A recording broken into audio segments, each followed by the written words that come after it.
Selamat datang kembali di sesi telaah kita. Hari ini kita mau bahas sesuatu yang menarik banget nih dari Nassim Nicholas Taleb. Spesifiknya dari buku The Black Swan. Kita bakal pakai cerita seorang novelis, Yevgenia Krasnova, buat ngebongkar ide-ide utamanya.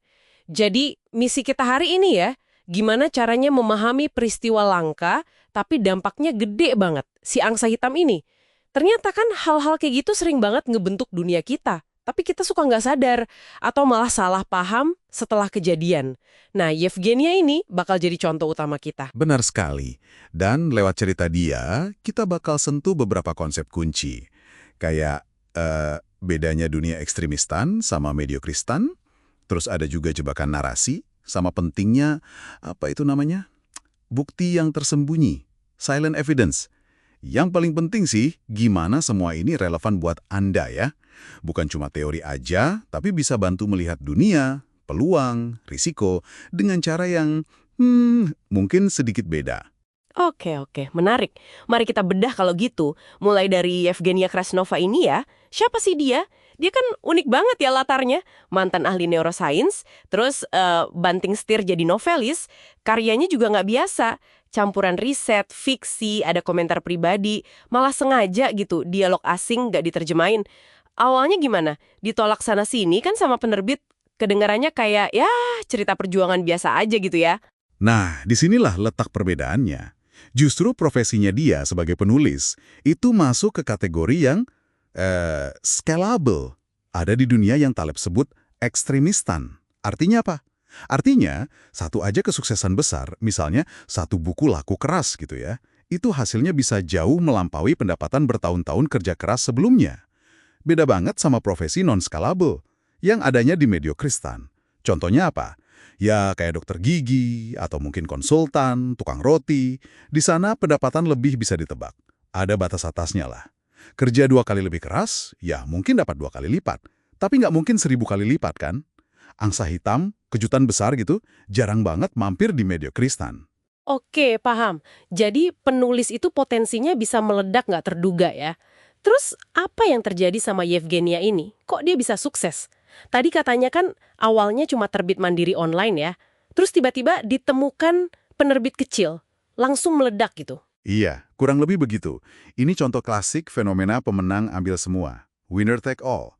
Apalagi sekarang, dengan adanya internet, teknologi, ini makin kelihatan. Satu atau dua nama bisa meroket tinggi banget, sementara yang lain mungkin sama bagusnya, hampir nggak kedengeran namanya. Nah, itu dia pertanyaannya. Kenapa kita seringnya baru sadar atau baru ngomongin setelah kejadian itu terjadi? Kayak, oh iya, pantes dia sukses. Pertanyaan bagus banget. Ini langsung nyambung ke konsep yang tadi saya sebut, bukti yang tersembunyi, atau silent evidence. Kita kan terpukau ya sama Yevgenia yang sukses ini. Dia pemenang yang kelihatan jelas di depan mata.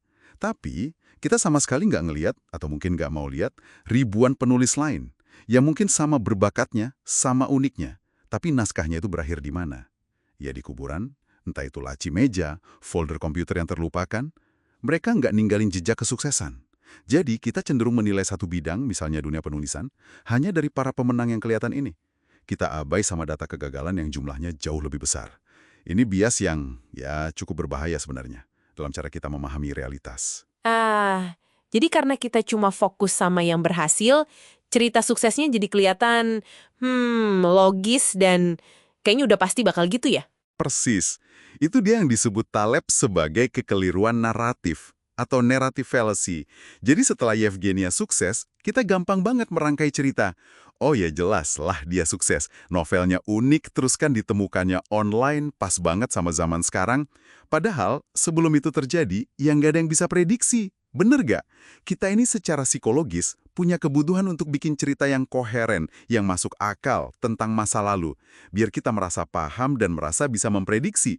Padahal dunia ini, terutama di area ekstremistan tadi, seringkali bergerak karena hal-hal yang sama sekali nggak terduga. Ingat aja contoh Taleb soal Perang Lebanon, atau buku harian Shearer pas awal Perang Dunia II. Orang-orang yang ada di tengah kejadian besar itu sering nggak sadar loh arahnya mau kemana. Dan ini makin parah lagi karena kita juga cenderung nyari-nyari bukti yang cocok sama keyakinan kita yang udah ada kan. Kayak penerbit awal yang nolak Yevgenia itu. Mungkin mereka fokusnya sama pola sukses yang udah mereka kenal, jadi karyanya Yevgenia dianggap aneh, nggak masuk hitungan. Tepat sekali. Itu namanya bias konfirmasi. Kita secara aktif, kadang nggak sadar juga ya, nyari informasi yang dukung hipotesis kita. Dan sebaliknya, kita mengabaikan informasi yang bertentangan. Penerbit tadi mungkin mikirnya, buku kayak gimana sih yang biasanya laku, bukan buku model baru apa yang punya potensi meledak. Nah, kalau kita gabungkan kekeliruan naratif yang bikin masa lalu kelihatan rapi, sama bias konfirmasi yang nyaring informasi sekarang, wah jadi susah banget buat kita melihat potensi angsa hitam, atau bahkan belajar dari kegagalan-kegagalan yang nggak kelihatan tadi. Oke. Jadi apa nih artinya semua ini buat kita, buat Anda yang lagi dengerin sekarang? Kalau kita paham konsep-konsep ini, ekstremistan, bukti tersembunyi, kekeliruan naratif, bias konfirmasi, ini bukan buat jadi pesimis atau sinis ya. Bukan sama sekali. Tujuannya lebih ke arah menumbuhkan kerendahan hati, semacam intellectual humility. Rendah hati soal seberapa banyak sih yang sebenarnya kita tahu, dan mengakui seberapa besar peran keacakan, ketidakpastian dalam hidup ini. Betul, dan ini berlaku di banyak hal kan ya. Misalnya pas kita nilai peluang karir, atau mau investasi, atau bahkan sekedar baca berita hari ini. Jangan gampang percaya sama narasi yang kelihatan terlalu mulus, atau prediksi masa depan yang kayaknya udah pasti banget. Intinya gitu, dunia kita ini jauh lebih sering dibentuk sama kejadian-kejadian langka yang dampaknya besar dan gak terduga sih angsa hitam itu, daripada yang kita akui. Kisah Yevgenia ini jadi pengingat yang kuat banget soal itu.